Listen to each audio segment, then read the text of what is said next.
Hi എല്ലാവർക്കും നമസ്കാരം. നമ്മൾ ഇന്ന് എക്സ്പ്ലെയിൻ ചെയ്യാൻ പോകുന്നത് ഡൺഡാഡൻ എന്ന ഒരു പുതിയ ആനിമി സീരീസിൻ്റെ സീസൺ 1 എപ്പിസോഡ് 1 ആണ്. സോ നമുക്ക് വീഡിയോയിലേക്ക് പോകാം. എപ്പിസോഡിൻ്റെ സ്റ്റാർട്ടിങ്ങിൽ നമ്മൾ കാണുന്നത് മോമോ അയാസ് എന്ന പെൺകുട്ടി തൻ്റെ ബോയ് ഫ്രണ്ടുമായി തല്ലുണ്ടാക്കുന്നതാണ്. ബോയ് ഫ്രണ്ട് പറയുന്നത്, നീ എനിക്ക് പണം നൽകിയാൽ മാത്രമേ ഞാൻ നിന്നെ ഡേറ്റ് ചെയ്യൂ, അല്ലെങ്കിൽ നമുക്കൊരു ലവ് ഹോട്ടലിൽ റൂം എടുക്കാം, ബട്ട് അതിൻ്റെ പൈസയും മോമോ കൊടുക്കണം. ഇത് കേട്ട് ദേഷ്യം വന്ന മോമോ ബോയ് ഫ്രണ്ടിനെ ഒരു കിക്ക് കൊടുക്കുന്നു. ബട്ട് അവൻ അത് ബ്ലോക്ക് ചെയ്തത് കണ്ട മോമോ ഒരു പഞ്ച് കൊടുക്കുന്നു. അവൻ അതും ബ്ലോക്ക് ചെയ്ത് മോമോക്ക് ഒരു ചവിട്ടും കൊടുത്ത് ബ്രേക്കപ്പ് എന്ന് പറഞ്ഞ് അവിടെ നിന്ന് പോകുന്നു. ശേഷം അവിടെ നിന്ന് കട്ട് ചെയ്ത സ്കൂളാണ് കാണിക്കുന്നത്. അവിടെ മോമോ തൻ്റെ ഫ്രണ്ട്സിനോട് തൻ്റെ ആദ്യ ബോയ് ഫ്രണ്ടും താനും ബ്രേക്കപ്പ് ആയെന്ന് വിഷമത്തിൽ പറയുന്നു. ബട്ട് അവളുടെ ഫ്രണ്ട്സ് ഇതൊന്നും മൈൻഡ് ചെയ്യുന്നില്ല. ഇത് കണ്ട മോമോ, നിങ്ങൾക്ക് എന്നെ കുറച്ചൊന്ന് ആശ്വസിപ്പിച്ചൂടെ? ഇത് കേട്ട അവളുടെ ഫ്രണ്ട്, അതല്ലേ നിന്നോട് ആദ്യമേ പറഞ്ഞത് അവൻ കുഴപ്പക്കാരനാണെന്ന്. ശരി, എന്നാലും നീ എന്ത് കണ്ടിട്ട് അവനെ ഇഷ്ടപ്പെട്ടത്? ഇത് കേട്ട മോമോ, അവനെ കാണാൻ ഫേമസ് ആക്ടർ കെൻ ടാക്കാക്കുറിയെ പോലെ ഉണ്ടെന്ന് പറയുന്നു. ഇത് കേട്ട അവളുടെ ഫ്രണ്ട്, നീ വിയേർഡാണെന്ന് പറയുന്നു. ഇത് കേട്ട് മോമോ, ഇതിലെന്താണ് തെറ്റ്? എനിക്ക് കെൻ ടാക്കാക്കുറ പോലെ മസിലുള്ള ആൺകുട്ടികളെയാണ് ഇഷ്ടം. ബട്ട് ഇതൊക്കെ കേട്ട് അവളുടെ ഫ്രണ്ട്, അങ്ങനെയുള്ള ആളുകൾ ഇപ്പോൾ വളരെ കുറവാണെന്ന് പറയുന്നു. ഇത് കേട്ടതും മോമോ വിഷമത്തിൽ അവിടെ കിടക്കുന്നു. അവിടുന്ന് കട്ട് ചെയ്ത മോമോ സ്കൂളിലൂടെ നടന്നുകൊണ്ട്, എനിക്കൊരിക്കലും കിം ടാക്കാക്കുറിയെ പോലെയുള്ള ബോയ് ഫ്രണ്ടിനെ കിട്ടില്ല എന്ന് പറഞ്ഞ് നടക്കുന്നു. ഇങ്ങനെ നടന്ന് മോമോ ഒരു ക്ലാസ്സിന് മുമ്പിൽ എത്തിച്ചേരുന്നു. അവിടെ എല്ലാ കുട്ടികളും കൂടി ഒരു കുട്ടിയെ ബുള്ളി ചെയ്യുന്നത് മോമോ കാണുന്നു. ബട്ട് ആ കുട്ടി ഒന്നും തന്നെ തിരിച്ച് പ്രതികരിക്കുന്നില്ല. ഇങ്ങനെ ആ ക്ലാസ്സിലെ ഒരു പയ്യൻ ആ കുട്ടിക്ക് നേരെ എന്തോ എറിയാൻ ശ്രമിക്കുമ്പോൾ അവിടെ മോമോ ആ കുട്ടിയുടെ മുമ്പിൽ ഇരിക്കുന്നത് അവർ കാണുന്നു. ഇത് കണ്ടതും അവർ ഒരു നിമിഷം അവിടെ സ്റ്റക്കായി നിൽക്കുന്നു. മോമോ ആ കുട്ടിയോട്, നീ എന്താണ് വായിക്കുന്നതെന്ന് ചോദിക്കുന്നു. ഇത് കണ്ട മറ്റു കുട്ടികൾ ആ കുട്ടിയെ ബുള്ളി ചെയ്യുന്നത് നിർത്തുന്നു. ഇത് കണ്ടതും മോമോ അവിടെ നിന്ന് പോകുന്നു. ബട്ട് ആ കുട്ടി മോമോയെ തന്നെ നോക്കുന്നു. ശേഷം വീണ്ടും മോമോ വളരെ ഡിപ്രഷൻ അടിച്ച് നടക്കുന്നു. ഇങ്ങനെ മോമോ നടക്കുമ്പോൾ പെട്ടെന്ന് നേരത്തെ കണ്ട പയ്യൻ, മിസ് മോമോ അയാസേ, എനിക്കറിയാം നിങ്ങൾക്ക് ലവ് ആണെന്ന്. ഇവൻ ഇത് തന്നെ 2-3 തവണ പറയുന്നു. ഇത് കേട്ട മോമോ, ഇത് എത്ര തവണ പറയാനാണ് നിന്റെ പ്ലാൻ? മിസ് അയാസെ പോലുള്ള ഒരാൾ എന്നോട് സംസാരിക്കണമെങ്കിൽ അതിനെന്തെങ്കിലും റീസൺ ഉണ്ടാകും. ഇത് കേട്ട മോമോ, നീ തെറ്റിദ്ധരിച്ചതാണ്, നേരത്തെ നടന്നതൊക്കെ മറന്നുകളാ.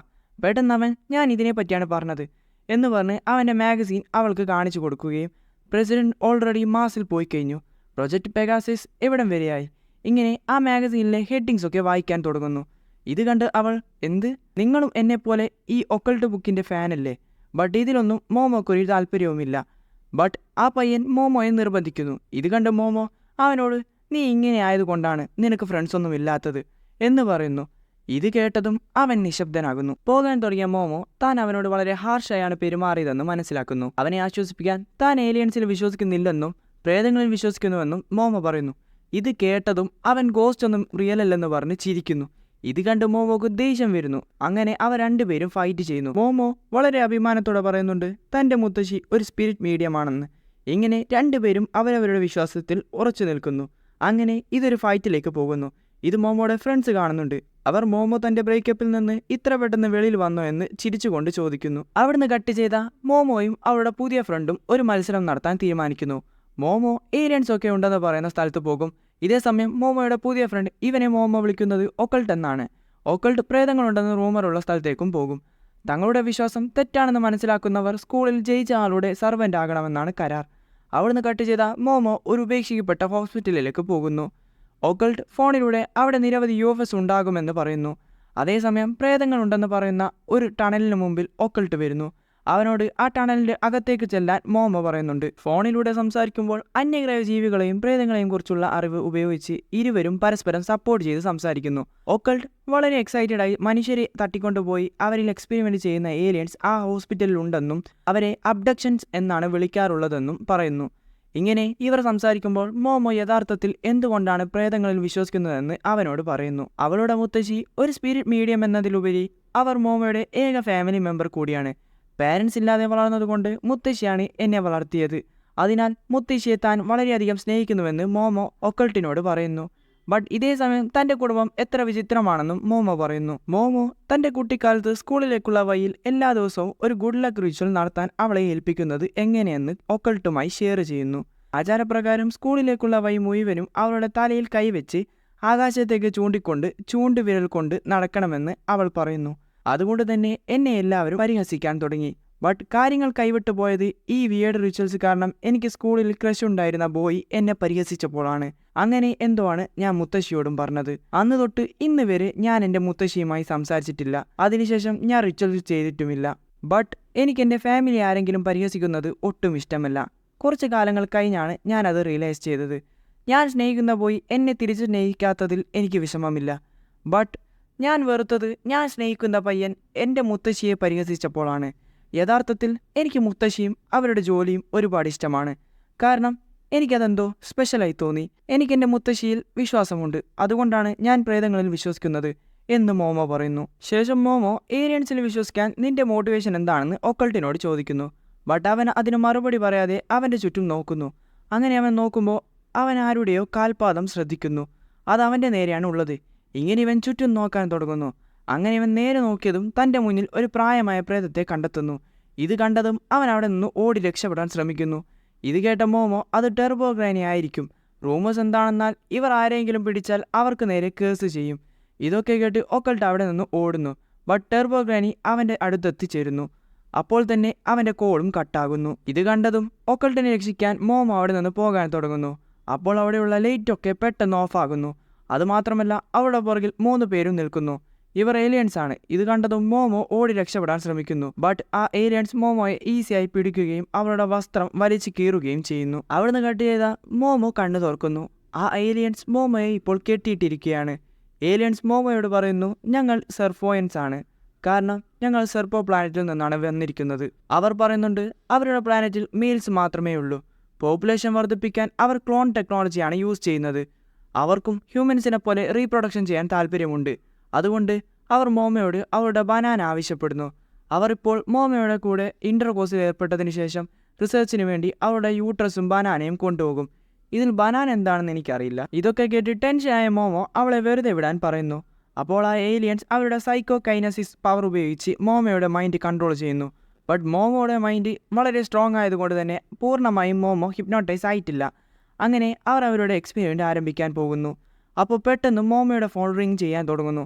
അങ്ങനെ അതിലൊരു ഏലിയൻ ആ മൊബൈൽ എടുത്തതും അതിൽ നിന്നൊരു കാല് വെളിയിൽ വന്ന് ഏലിയൻ ഒരു ചവിട്ട് കൊടുക്കുന്നു. അങ്ങനെ ആ മൊബൈലിൽ നിന്ന് ഒരു മോൺസ്റ്റർ വരുന്നു. ആ മോൺസ്റ്റർ ആ ഏലിയൻ എടുത്ത് എറിയുന്നു. ആ മോൺസ്റ്റർ മറ്റാരുമല്ല നമ്മുടെ ഒക്കൾട്ടാണ്. ഒക്കൾട്ട് ഇങ്ങനെ ആയത് ടെർബോ ഗ്രാനിയുടെ കേസ് കാരണമാണ്. ഒക്കൾട്ടിന് അവൻ്റെ ബോഡിയുടെ കൺട്രോൾ നഷ്ടപ്പെടുകയും ആ മോൺസ്റ്ററായി വീണ്ടും മാറുകയും ചെയ്യുന്നു. ഇത് കണ്ട ഏലിയൻ മൊബൈലിൽ നിന്ന് ടെലിപ്പോർട്ട് ചെയ്യുന്ന ടെക്നോളജി ഞങ്ങളുടെ കയ്യിൽ പോലും ഇല്ല. നീ ആരാണെങ്കിലും ഇവിടെ നിന്ന് പോകുന്നതാണ് നിനക്ക് നല്ലത്. ഇത് പറഞ്ഞ് ഏലിയൻസ് അവരുടെ യഥാർത്ഥ രൂപം കാണിക്കുന്നു. ശേഷം അവനെ അറ്റാക്ക് ചെയ്യാൻ ശ്രമിക്കുന്നു. ഗ്രാനി വളരെ ഫാസ്റ്റ് ആയതുകൊണ്ട് തന്നെ അവരുടെ അറ്റാക്കിൽ നിന്ന് ഈസിയായി രക്ഷപ്പെടുകയും അതിലൊരു ഏലിയനെ നശിപ്പിക്കുകയും ചെയ്യുന്നു. ബട്ട് അവസാനത്തെ ഏലിയൻ തൻ്റെ അറ്റാക്ക് ഉപയോഗിച്ച് ഗ്രാനിയെ വീഴ്ത്തുന്നു. എന്നിട്ട് പറയുന്നു, ഞങ്ങൾ ഹ്യൂമൻസിനെ ഇതുവരെ അറ്റാക്ക് ചെയ്തിട്ടില്ല. അതുകൊണ്ട് മര്യാദയ്ക്ക് നിന്റെ ബനാന താ. ഇത് കേട്ട ഒക്കൾട്ട് ബനാന വേണമെങ്കിൽ എൻ്റേതെടുത്തോളൂ. ശേഷം ഒക്കൾട്ടിൻ്റെ കുട്ടിക്കാലം കാണിക്കുന്നു. ഒക്കൾട്ട് ചെറുപ്പം തൊട്ടേ ഏലിയൻസിനെ കാണാൻ ആഗ്രഹിച്ചിരുന്നു. കാരണം അവന് ഫ്രണ്ട്സ് എന്ന് പറയാൻ ആരും തന്നെ ഉണ്ടായിരുന്നില്ല. അതിനാൽ ഏലിയൻസ് എങ്കിലും തന്നോട് സംസാരിക്കുമെന്ന് അവൻ കരുതി. ഗ്രേഡ് സ്കൂൾ തൊട്ട് ഒക്കൾട്ട് ആകാശം നോക്കി ഏലിയൻസിനെ വിളിക്കാറുണ്ടായിരുന്നു. കാരണം എന്തെങ്കിലും ഏലിയൻസ് തനിക്ക് റിപ്ലൈ തരുമെന്ന് ഒക്കൾട്ട് വിശ്വസിച്ചു. ബട്ട് അതുണ്ടായില്ല. അങ്ങനെ കാലം കടന്നുപോയി. സ്കൂളിൽ താൻ ഉണ്ടെന്ന് തന്നെ എല്ലാവരും മറന്നു. അങ്ങനെ ഒരു ദിവസം മോമോ തന്നെ ശ്രദ്ധിച്ചു. അതുകൊണ്ട് മോമോക്കൊന്നും സംഭവിക്കാൻ താൻ അനുവദിക്കില്ലെന്ന് ഒക്കൾട്ട് പറയുന്നു. മോമോക്ക് വേണ്ടി താൻ മോൺസ്റ്റർ ആകാനും തയ്യാറാണെന്ന് ഒക്കൾട്ട് പറയുകയും അവൻ വീണ്ടും ഗ്രാനിയായി മാറുകയും ചെയ്യുന്നു. ഇത് കണ്ട് മോമോ ഒക്കൾട്ട് അവനെ കൊല്ലെന്ന് പറയുന്നു. ഏലിയൻ പെട്ടെന്ന് തന്നെ ഒക്കൾട്ടിനെ അറ്റാക്ക് ചെയ്തതും ഒക്കൾട്ട് പഴയതുപോലെ ആകുന്നു. ഏലിയൻ വീണ്ടും മോമോയുടെ അടുത്ത് വന്ന് ഞങ്ങൾക്ക് മെയിൽസിനെ ആവശ്യമില്ല, ഞങ്ങൾക്ക് വേണ്ടത് ഫീമെയിൽസിനെയാണ് എന്ന് പറഞ്ഞ് മോമോയെ ഹിപ്നോട്ടൈസ് ചെയ്യാൻ ആരംഭിക്കുന്നു. ഇങ്ങനെ ചെയ്യുമ്പോൾ മോമോയുടെ ഫ്ലാഷ് ബാക്ക് കാണിക്കുന്നുണ്ട്. അതിൽ മോമോയുടെ മുത്തശ്ശി അവളോട് തൻ്റെ ഉള്ളിലുള്ള ചീ പുറത്തു കൊണ്ടുവരാൻ പറയുന്നു. ബട്ട് മോമോ സ്കൂളിൽ നടക്കുന്ന സംഭവം മുത്തശ്ശിയോട് പറയുന്നു. ബട്ട് മുത്തശ്ശി പറയുന്നത് നീ ഇങ്ങനെ ചെയ്താൽ നിന്നെ ആർക്കും വേദനിപ്പിക്കാൻ സാധിക്കില്ല എന്നാണ്. ഇങ്ങനെ മുത്തശ്ശി പറയുന്നത് പോലെ ചെയ്യാൻ ശ്രമിച്ച മോമോക്ക് സ്കൂളിൽ നടന്ന ഓർമ്മ വരുന്നു. പെട്ടെന്ന് മോമോ ഞാനത് ചെയ്യില്ല മുത്തശ്ശി, എനിക്ക് നിങ്ങളെ ഇഷ്ടമല്ല, നിങ്ങളൊരു ഫേക്ക് സ്പിരിറ്റ് മീഡിയം ആണെന്ന് പറഞ്ഞ് മോമോ അവിടെ നിന്ന് ഓടുന്നു. പ്രസന്റിൽ മോമോ താൻ എന്തിനാണ് ഇതിപ്പോൾ ഓർക്കുന്നതെന്ന് ചിന്തിക്കുന്നു. ശേഷം മോമോ തൻ്റെ മുത്തശ്ശി പറഞ്ഞതുപോലെ തൻ്റെ ചീ പുറത്തു കൊണ്ടുവരാൻ ശ്രമിക്കുന്നു. അങ്ങനെ ചെയ്തതും മോമോ ഇരിക്കുന്ന ചെയർ തകർന്നു പോകുന്നു. തൻ്റെ പവർ കണ്ട് മോമോ സ്വയം ഷോക്കാകുന്നു. ഇത് കണ്ട ആ ഏലിയൻ ഞാൻ അവളുടെ ബ്രെയിൻ കൂടുതലായി സ്റ്റിമുലേറ്റ് ചെയ്തെന്ന് തോന്നുന്നു, അതുകൊണ്ടായിരിക്കും അവളുടെ ഉള്ളിലെ ചാക്ര വെളിയിൽ വന്നത്. മോമോ തൻ്റെ മുത്തശ്ശിയോട് നന്ദി പറയുന്നു. ശേഷം ആ ഏലിയന് നേരെ ഒരു പവർഫുൾ കിക്ക് കൊടുക്കുന്നു. ആ കിക്ക് കാരണം ഏലിയൻ UFO തകർത്ത് പുറത്തു വീകുന്നു. ശേഷം UFO മൂണിന്റെ രൂപത്തിൽ നിന്ന് ഒറിജിനൽ ഫോമിൽ വരുന്നു. ശേഷം മോമോ നോക്കുമ്പോൾ ഒക്കൾട്ട് ഇപ്പോൾ ഗ്രാനിയുടെ രൂപത്തിലാണ് ഉള്ളത്. അവൻ മോമോയെ അറ്റാക്ക് ചെയ്യാൻ ശ്രമിക്കുന്നു. ബട്ട് മോമോ അവരുടെ പവർ യൂസ് ചെയ്ത് ഒക്കൾട്ടിന്റെ ബോഡിയിൽ നിന്ന് ഗ്രാനിയെ വെളിയിൽ കൊണ്ടുവരുന്നു. എന്നിരുന്നാലും ഒക്കൾട്ടിനുള്ളിൽ ഇപ്പോഴും ഗ്രാനിയുടെ കേസ് ഉണ്ട്. ഗ്രാനി മോമോയോട് പറയുന്നു, അവന്റെ ബോൾസ് എന്റെ അടുത്താണുള്ളത്, അതെന്റെ കയ്യിലുള്ളിടത്തോളം കാലം അവന്റെ കേസ് മാറില്ല. ഒക്കൾട്ടിനെ രക്ഷിക്കണമെങ്കിൽ ഗ്രാനിയോട് ടണലിൽ വെച്ച് ഫൈറ്റ് ചെയ്യണം എന്ന് ഗ്രാനി പറഞ്ഞ് അവിടെ നിന്ന് മറഞ്ഞു പോകുന്നു. UFO തകർന്നതിനെ തുടർന്ന് ഹോസ്പിറ്റലിൽ ഇടിച്ച് നിലത്തേക്ക് വീഴുന്നു. മോമോ ഒക്കൾട്ടിനെ എടുത്ത് വെളിയിൽ വരുന്നു. രക്ഷപ്പെട്ടതിന് ശേഷം മോമോ, ഞാൻ ഇനി ഏലിയൻസിൽ വിശ്വസിക്കും, കാരണം അവരെന്നെ തട്ടിക്കൊണ്ടുപോയി. ഇത് കേട്ട ഒക്കൾട്ട്, ഞാൻ ഇനി പ്രേതങ്ങളിലും വിശ്വസിക്കും, കാരണം എന്നെ ഒരു ഗോസ്റ്റ് കേസ് ചെയ്തു. മോമോയുടെ സൈക്കിക് പവർ കാരണമാണ് ഒക്കൾട്ട് ഇപ്പോഴും നോർമലായി നിൽക്കുന്നത്. ശേഷം ഒക്കൾട്ട് ടണലിലേക്ക് പോകാൻ തയ്യാറെടുക്കുന്നു, കാരണം എങ്കിൽ മാത്രമേ അവൻ്റെ ബോഡിയിൽ നിന്ന് കേസ് പോവുകയുള്ളൂ. ഒക്കൾട്ട് അവൻ്റെ ഡ്രസ്സ് അയച്ച് മോമോക്ക് കൊടുക്കുകയും അവളോട് സേഫായി വീട്ടിൽ പോകാൻ പറയുകയും ചെയ്യുന്നു. ബട്ട് മോമോ ആകട്ടെ അവൻ്റെ കൂടെ ടണലിൽ വരാമെന്ന് പറയുകയും അവന് ഡ്രസ്സ് തിരിച്ചു കൊടുക്കുകയും ചെയ്യുന്നു. ഇത് കേട്ട ഒക്കൾട്ട്, ഓക്കെ, ബട്ട് നിങ്ങൾ ഈ ഡ്രസ്സ് ഇടുന്നതായിരിക്കും നല്ലത്, കാരണം നിങ്ങൾ ഇങ്ങനെ നിന്നാൽ എനിക്ക് കോൺസെൻട്രേറ്റ് ചെയ്യാൻ സാധിക്കില്ല എന്ന് പറയുന്നു. ബട്ട് ഇത് കേട്ടതും മോമോ ഒന്ന് ഷോക്കായി നിൽക്കുന്നു, കാരണം ഒരു തവണ കെൻ ടാക്കക്കുറ ഇതേ ഡയലോഗ് പറഞ്ഞിട്ടുണ്ട്. മോമോക്ക് ഇതുവരെ അവൻ്റെ പേരെന്താണെന്ന് പോലും അറിയില്ല. അതുകൊണ്ട് മോമോ അവനോട് അവൻ്റെ പേര് ചോദിക്കുന്നു. ഇത് കേട്ട ഒക്കൾട്ട് പറയുന്നു, എൻ്റെ പേര് കെൻ ടാക്കക്കുറ. ഇത് കേട്ടതും മോമോ വളരെ സർപ്രൈസ് ആകുന്നു. അങ്ങനെ ഈ സീനോട് കൂടി ഈ എപ്പിസോഡ് അവസാനിക്കുന്നു. സോ വീഡിയോ ഇഷ്ടപ്പെട്ടാൽ സബ്സ്ക്രൈബ് ചെയ്യുക ആൻഡ് അടുത്ത എപ്പിസോഡിൽ കാണാം. ബൈ.